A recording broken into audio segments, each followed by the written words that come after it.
Betting apps కేసులో ED దూకుడు పెంచింది. నిందితులుగా ఉన్న సెలబ్రిటీలకు ఈడీ నోటీసులు పంపింది. బెట్టింగ్ యాప్స్ ప్రమోషన్స్ కేసులో విచారణకు రావాలంటూ నటులు రానా, ప్రకాష్ రాజ్, మంచు లక్ష్మికి నోటీసులు జారీ చేసింది. ఈ నెల 23న విచారణకు రావాలని రానాకు నోటీసులు ఇవ్వగా 30న ప్రకాష్ రాజ్, అలాగే ఆగస్టు 13న విచారణకు హాజరు కావాలని మంచు లక్ష్మికి ఈడీ నోటీసులు ఇచ్చింది.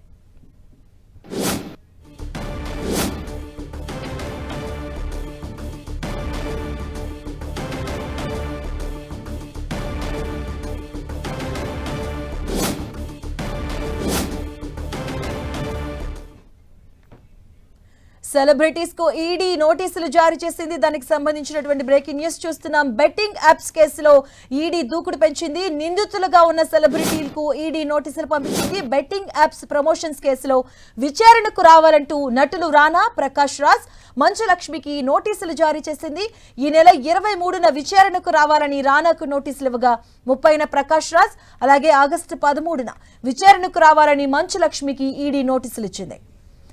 ఇదే అంశానికి సంబంధించిన పూర్తి అప్డేట్స్ మా కరెస్పాండెంట్ సునీల్ అందిస్తారు. సునీల్, దేశవ్యాప్తంగా తీవ్ర దుమారం రేపుతున్నటువంటి బెట్టింగ్ యాప్స్ కేసులో ఇప్పుడు ఎన్ఫోర్స్మెంట్ డైరెక్టర్ అధికారులు దూకుడు పెంచారు. ఇప్పటికే 29 మంది సినీ సెలబ్రిటీలతో పాటు బుల్లితెర నటులపై కూడా ఈడీ అధికారులు కేసు నమోదు చేసుకుంది. తాజాగా వారందరూ కూడా ఒక్కొక్క రోజు విచారణకు హాజరు కావాలంటూ కూడా ఈడీ అధికారులు నోటీసులు సర్వ్ చేశారు.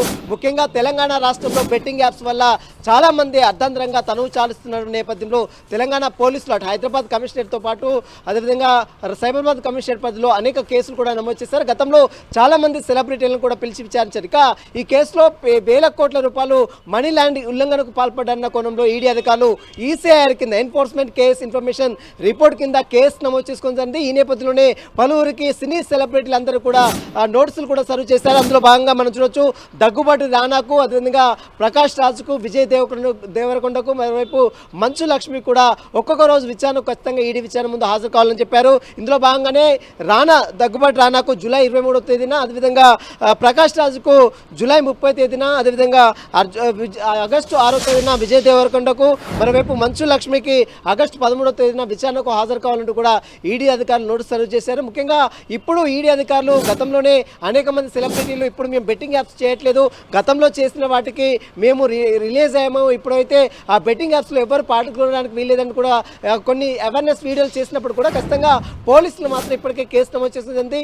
పోలీసులు నమోదు చేస్తున్న కేసును బేస్ చేసుకొని ఇప్పుడు ఈడీ అధికారులు కేసులో రంగంలో దిగి ప్రస్తుతం అయితే ఇన్వెస్టిగేషన్ కొనసాగిస్తున్నారు. ఇందులో బెట్టింగ్ యాప్స్లో చాలా మంది డబ్బులు పోగొట్టుకొని అర్ధాంతరంగా తాలుస్తున్నారు, చాలా మంది చనిపోతున్నారు, చాలా మంది ఆత్మహత్యలు చేసుకున్నారు. ఇందులో భాగంగానే ఇప్పుడు ఈ డబ్బు బెట్టింగ్ యాప్స్లో చూపించిన మనీ మొత్తం కూడా money prevention of money land PML act ఉల్లంఘనకు పాల్పడ్డారన్న కోణంలో ఈడీ అధికారులు ఇప్పుడు దర్యాప్తు కొనసాగిస్తున్నారు. చాలా మంది సినీ సెలబ్రిటీలు, ఇందులో చాలా మంది బెట్టింగ్ యాప్స్ దాదాపు 29 మంది సినీ సెలబ్రిటీలపై ఇప్పటికే ఈడీ అధికారులు కేసు నమోదు చేసుకుని ఈసీఆర్ కింద కేసు రిజిస్ట్రేషన్ జరిగింది. అందులో భాగంగానే పలువురు సెలబ్రిటీలను మాత్రం ఖచ్చితంగా విచారణ పిలిచి వారి యొక్క స్టేట్మెంట్, వారి యొక్క బ్యాంక్ ట్రాన్సాక్షన్స్ అన్ని కూడా చూడాలని ఈడీ అధికారులు భావిస్తున్నారు. ఇందులో భాగంగానే వారందరికీ నోటీసులు కూడా సర్వ్ చేయడం జరిగింది. సునీల్, అంటే విచారణకు హాజరయ్యే అవకాశాలు ఎంతవరకు ఉంటాయి, లేదంటే క్లారిఫికేషన్ నోటీసులు ఇచ్చే అవకాశం ఉంటుందా?